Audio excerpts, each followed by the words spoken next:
કરજે અંબા કાયમી લાખે વાતે લેર, જોગડો વંદુ જોગડો મોગલ કરજો મહેર. દુધઈ અંબાધામ કચ્છ થી હું ભગવાનની ચરણરજ હરિપાદ રેણુ સિદ્ધાર્થ મહારાજ આપ શરણે ખૂબ જ ભાવથી જય શ્રી કૃષ્ણ પાઠવું છું. ભગવાનની અસીમ કૃપા મેળવવા માટે શું કરવું જોઈએ? ત્યારે ભાગવત શાસ્ત્ર કહે છે, ધર્મમ ભજસ્સ સતતમ ત્યજલોક ધર્માન સેવસ્ય સાધુ પુરુષમ જહિ કામ તૃષ્ણા અન્યાશ્ચ દોષ ગુણ ચિંતનવાંસુ મુક્તવા સેવા કથા રશ્મહો નિતરા પીબત્તો. માણસનું જીવન ત્યારે જ પરિપૂર્ણ બને છે કે જ્યારે સતત માણસ ધર્મથી જોડાયેલો રહે છે. ધર્મમ ભજસ સતતમ તે જ લોક ધર્માન. અત્યારે આપણે બધા લોક ધર્મથી જોડાયેલા છીએ. લોક ધર્મનો અર્થ થશે લોકો દ્વારા કહેવાયેલો ધર્મ, અને સનાતન ધર્મનો અર્થ થશે ભગવદ્ ગીતા દ્વારા ભગવાન દ્વારા કહેવાયેલો ધર્મ. એ સાચો સત્ય સનાતન ધર્મ છે. લોક ધર્મ છે એ લોકાચાર છે. સત્ય સનાતન ધર્મ છે એ તો ભગવાન દ્વારા કહેવાયેલો ધર્મ છે. એટલે લોકાચારની ફિકર નહીં કરવાની, પરંતુ સત્ય સનાતન ધર્મથી કાયમ જોડાયેલા રહેવું. કામ અને તૃષ્ણા એ જ્યારે છૂટી જાય ત્યારે જે પણ કર્મ કરીએ એ ધર્મ બની જાય. જ્યાં સુધી કામ તૃષ્ણા અને સ્વાર્થ ભાવ રાખીને કંઈ પણ કર્મ કરો તો એ ધર્મ નથી. ધર્મ એ છે જેમાં કામ અને તૃષ્ણા નથી. તો ધર્મમ ભજસ્સ સતતમ ત્યજ લોક ધર્માન.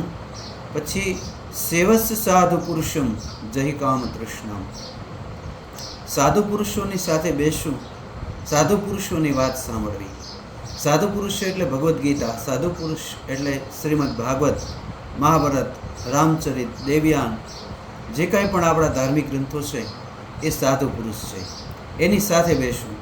અને એ સિવાય જે આપણા ગુરુજનો છે, કે હંમેશા તમે જુઓ કે જગતને રાજી રાખવા મથે છે કે ભગવાનને રાજી રાખવા મથે છે. જે ભગવાનને જ રાજી રાખવા મથતા હોય તો એને આપણે સાધુ પુરુષ કહી શકાય. અને સતત એની સેવા, એટલે સેવાનો અર્થ થાય જેમ પક્ષી ઈંડાને સેવે એમ આપણે જે મનુષ્યો છે એ આવા સંતોને આપણે સેવા. કારણ કે સંતને કહેવાય જે નિષ્કિંચન હોય અથવા અકર્મ હોય, એ કોઈ કર્મ ન કરતા હોય, સતત નિત્ય નિરંતર ભગવાનનો દીવો થઈને જાગતા હોય. એવા સંતોની સાથે અઠવાડિયામાં 1-2 વખત ચોક્કસથી મળવું. અન્યાશ્ચ દોષ ગુણ ચિંતન વાંસુ મુક્તવા. બીજાના દોષ અને ગુણ જોવાની, એ જોવાથી આપણો ધર્મ નષ્ટ થઈ જાય, આપણો આત્મા એ મલિન થઈ જાય છે. માયા આપને બાંધે છે, અને માયા છે એ જ મોક્ષ થતા રોકે છે ને. મોક્ષનો અર્થ થાય કે જે મોહ વત્તા અક્ષ, એટલે મોહ જેનો છૂટી ગયો છે, મોહ નાશ પામી ગયો, એ મોક્ષ છે. તો મોહ શું છે? તો કે બીજાના દોષ અને ગુણ જોવા, એ મોહ છે. આપણે શું કામ બીજાના દુષ્ગુણ જોવા? ખરેખર તો ભગવાનનો જાગતો દીવો થઈ અને જ્યાં સુધી જીવીએ ત્યાં સુધી અખંડ જ્યોતિ થઈને આપણે બળવાનું, જગતને પ્રકાશ આપવાનો. તો અન્યાશ્ચ દોષ ગુણ ચિંતનવાંસુ મુક્તવા સેવા કથા રસમહો નિતરમ પીબત્તો. એક તો કથા છે એ નિત્ય નિરંતર 360 દિવસ ભગવાનની કથા અને લીલાનું ધ્યાન ધરવું, સાંભળવું, મનન કરવું, નિધિધ્યાસન કરવું, અને ભગવાનની કથાથી આપણા શ્વાસોશ્વાસને જોડી દેવા. કથા એ આપણું જીવન થઈ જવું જોઈએ. અને એ સાથે આવશે સેવા. સેવાનો અર્થ થાય સમર્પિત થવું.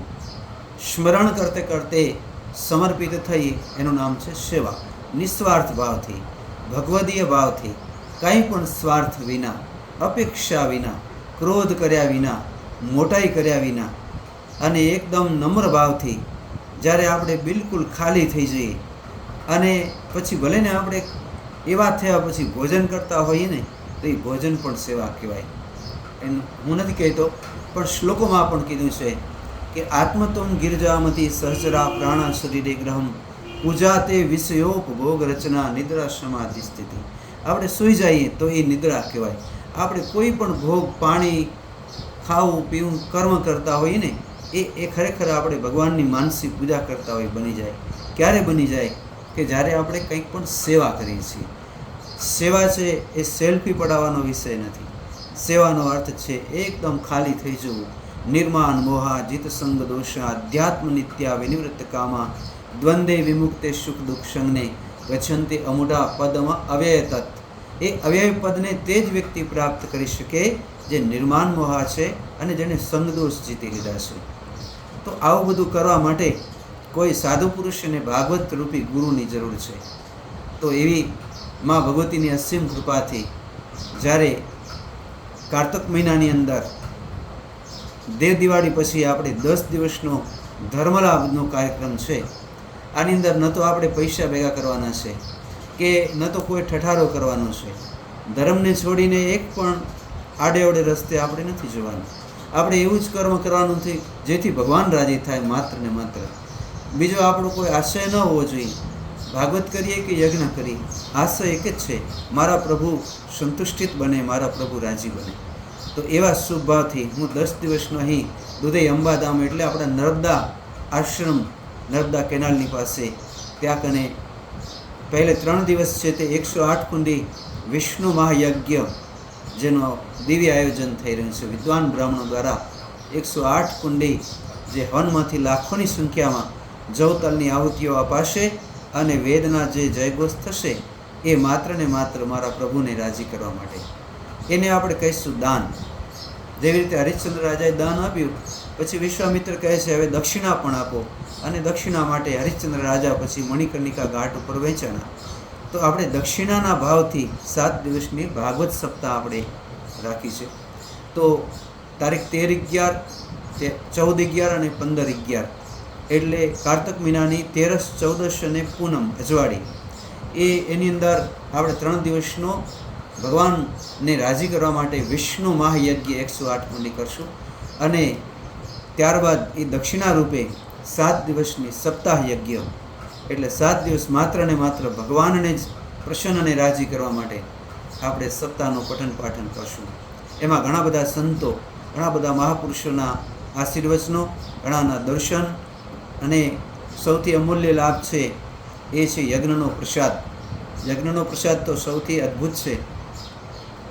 તો હું સિદ્ધાર્થ મહારાજ આપ સર્વ ધર્મ પ્રેમી ભાઈ બહેનોને હૃદયપૂર્વકનું આમંત્રણ પાઠવું છું કે આ 10 દિવસીય મહાયજ્ઞ જે પહેલે છે એ ખાસ યજ્ઞ છે, વિષ્ણુ મહાયજ્ઞ, અને ત્યારબાદ જ્ઞાન યજ્ઞ છે 7 દિવસનું. તો એ 10 દિવસ આપ જરૂરથી પધારજો.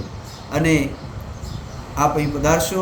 અમારે પૂજ્ય મોગલધામ બાપુ એમ કહે છે કે તારા આંગણીયા પૂછી જે કોઈ આવે આવકારો મીઠો આપજો. કહેવાનું તાત્પર્ય કે અમે આપને ખૂબ આવકારશું, સત્કાર કરશું, અને જે કોઈ પણ ભાવિક આપ પધારો તો કોઈને પણ જરા જેટલી પણ તકલીફ ન થાય એ દરેક વસ્તુનો પણ વિશેષ ખ્યાલ રાખશું. આપ અમારી શોભા છો. જે કોઈ પણ ભાઈ બહેન પધારશો એ દરેકને હું હૃદયપૂર્વક આમંત્રિત કરું છું. જરૂરથી પધારજો. જય શ્રી અંબે, જય મણિધર મોગલ, જય શ્રી કૃષ્ણ, જય શ્રી રામ.